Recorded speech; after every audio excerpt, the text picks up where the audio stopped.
You can only run from the past for so long before it catches up to you. And for me, it caught up when I realized that the only way out was through. Step 9 isn't about saying I'm sorry. It's about meaning it so deeply that your actions start to look like honesty. It's walking back into the rooms you once stormed out of. It's facing the eyes that once looked at you with trust before you broke it. A direct amends is not a text. It's not a message sent into the void. It's showing up, standing there, admitting the part you played, not because you want to feel better, but because they deserve to hear the truth from your mouth, not your guilt. There are people on my list I faced, and when I did, I thought it would fix everything. It didn't, but it changed me. Because when you look someone in the eyes and take responsibility, you can't hide behind excuses anymore. And there are others I still can't face. Some are gone, some are still too raw, some wounds would just reopen if I touched them again. So for now, I live differently. I hold doors open that I once slammed shut. I tell the truth even when it burns. I love in a way that doesn't leave bruises. Making amends isn't about repairing the past. It's about rebuilding yourself in the present. It's learning the difference between remorse and manipulation. It's asking, am I making this right for them or for me? Because if you're doing it for yourself, you're still missing the point. The truth is, some people won't forgive you. Some never will. And you have to be okay with that. You have to keep making amends through how you live, not just what you say. Direct amends are a mirror. They show you who you were, who you are, and who you still have the chance to become. And when you finally stop trying to prove you're different and just start being different, that's when the real change begins.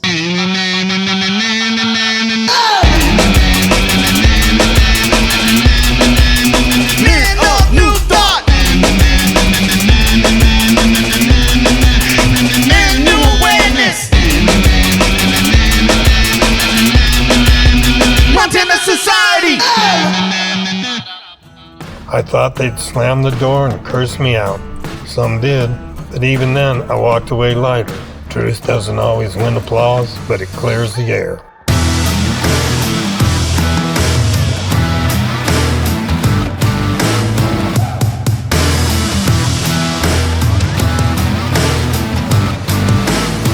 I've gotten over my fear of heights completely. Really? Yeah, I told you the reason why I was afraid of heights. I was in China as a 16-year-old. I was like 265. Go to this creepy part, like the most dangerous part of the Great Wall of China. It's right on the Mongolian border. And there's this ski lift there that literally looks like an open umbrella attached to like a bucket like that. And I turned to getting this Mary Poppins chair. Yeah. And hang by a wire. Well, it has 2 seats, and so I turned to, and it's like all rusty cable and everything. Yeah. And I turned to my high school Chinese teacher. I was like, how high does this thing go? And she's like, oh, it's like 15 feet in the air. And then I was like, okay, so we're up there for like 5 minutes, right? And she's like, yeah. So we get on it. I'm 265. They put a guy from the swim team on the other side who's like 65 pounds soaking wet. So this thing's hanging on my side. I swear God, 45 minutes to an hour later, we are above the clouds. And this thing, and I'm just sitting there going like, holy shit, throwing stuff out of my bag to see if I can hear it hit the ground. I was terrified of heights for like 10 years after that. Never had a problem with them before, but I've gotten over it apparently. I'm still scared of heights.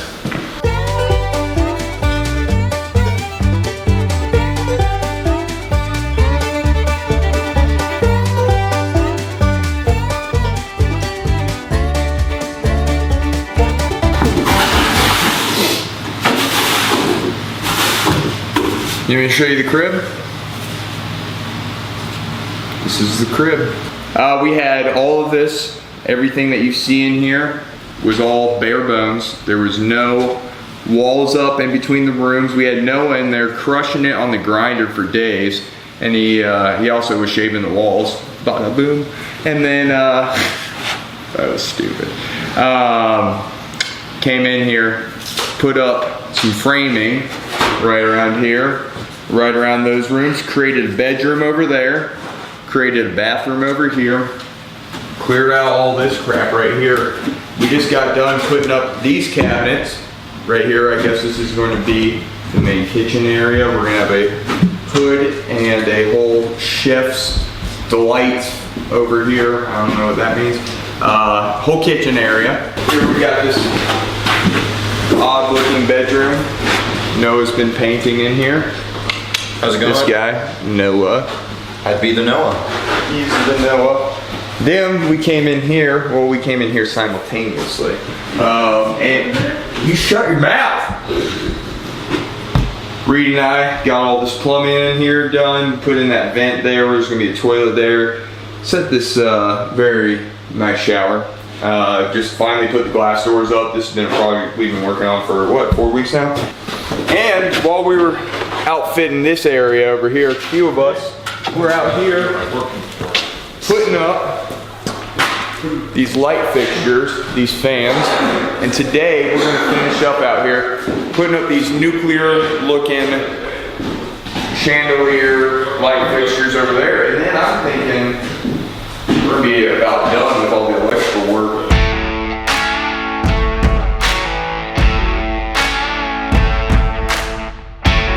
We're at the parade, enjoying life on this hot Montana day in the summer. It's always a nice event, and since the park is closed this year, they're probably going to be a little more, a little busier here. Lots and lots of different bands and floats and local autos and clubs and teens and horses and marching bands, all sorts of stuff. So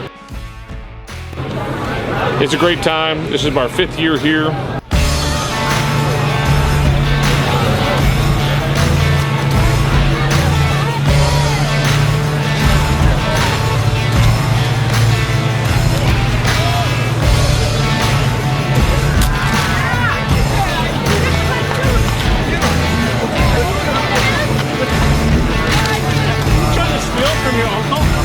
This is a great parade. I think Dolly Parton takes the cake. Gorgeous day out. We got some Watching barebackers a over July here. 4th parade. Totally. Pretty cool how every day, like, new stuff unfolds. We just met some new people here. Yeah. And the church group next door, the ones that stole these, you know, the stealing Christians. Yeah. They may, thieving Christians, they may come up to the bunker. Every day unfolds, man, and it's, as long as you're open to it and friendly and don't have fears, you know, people are people, you know, and that's how relationships start. You don't know, some of these people can end up being long-term friends, and that's how opportunities come to you too, or just fun, different things. So be open, be inquisitive, be vulnerable, but beware. Nice. We're actually packing up to go camping. We're going camping in Wyoming, right? I think so. We're going, I think, to the Wyoming side of Yellowstone National Park. This is my mother. Hi, Mom. Shout out to you, Mom. I'm on the phone with you. All right. We're going down to Yellowstone to see one of our buddies who's trapped in the park. Hadn't been to a recovery meeting in a while, so we're going to take him a meeting. We're buying a church bench. We're going to an old airport graveyard that I hope we don't have to scale the fence in. We're going to Cody. We're going to go drive by another property that we looked at that was in one of the other episodes there, called the Smith Mansion. And it's a very cool house. It's past Cody on the way in. We tried to get that, buy it, but somebody else owns it now. So anyway, we're gonna camp out tonight for 2 nights over near Yellowstone Lake. So we are excited. Kind of redneck camping, you know, throwing everything together in a hurry. But the boys are recovered from the rodeo and we're ready to go. I called you and asked for that extra day because I needed it to get, because the main reason was my cats, bro. I needed my. That's what you said. I figured you were like, oh. No. I need one more day off. No, That's dude, what I was done. literally in the car with my mother, like just got my new phone. And when I called you first, you were like, yeah, that's cool. You called me back an hour later, you like, you fucking mother. You like, if you're gonna pull bullshit, I swear to God, I will kill you. You can't have that out here in Montana. I will you up. And I was like, oh, like my mom thought you like hated me, and I was like, oh no, man, like he's just being mean. No, I was like, he's just making sure I'm on par. Making sure you're walking the line.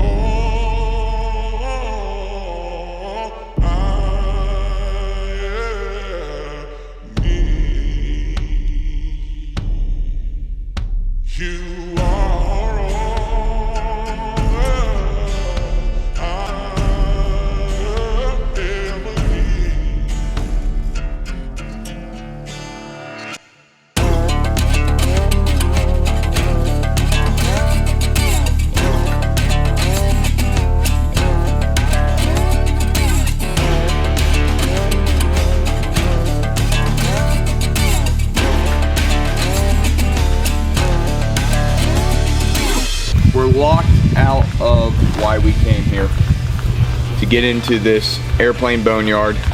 You'll see there's a plane that was an air attack plane. There was a plane that was a 126 plane. There was a plane that was an N6884C plane. You guys know what I'm talking about. So we just pulled into Canyon Country. It's like the biggest lodging area, service area in Yellowstone, and a guy that we know from the program is started working here in recovery.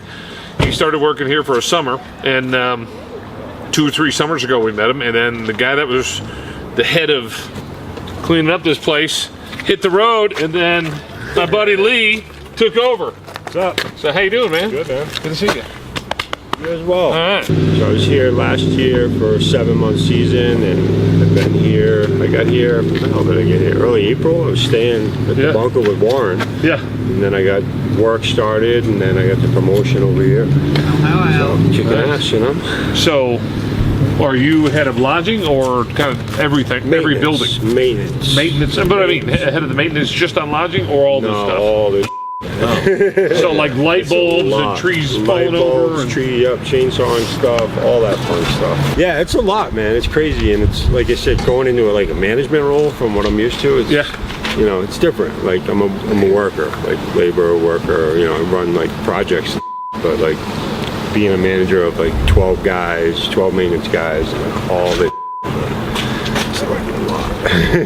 You got a couple of them, but and plus you had a disaster really here. Yeah. Oh yeah. No, it was your first year. Your first year being in evacuated. charge, you get a disaster. We almost evacuated employees too. We evacuated the guests. We had to get all the guests got out of the park. We had to evac, not this site, like all the sites, and like no guests. Employees. Mammoth got shut down entirely. It's closed for the season. Roosevelt is shut down, closed for the season. We had to get all the guests out, and we were like on the fence about whether we were going to evac all of our employees out. And then we would have been behind to close the site. Montana society!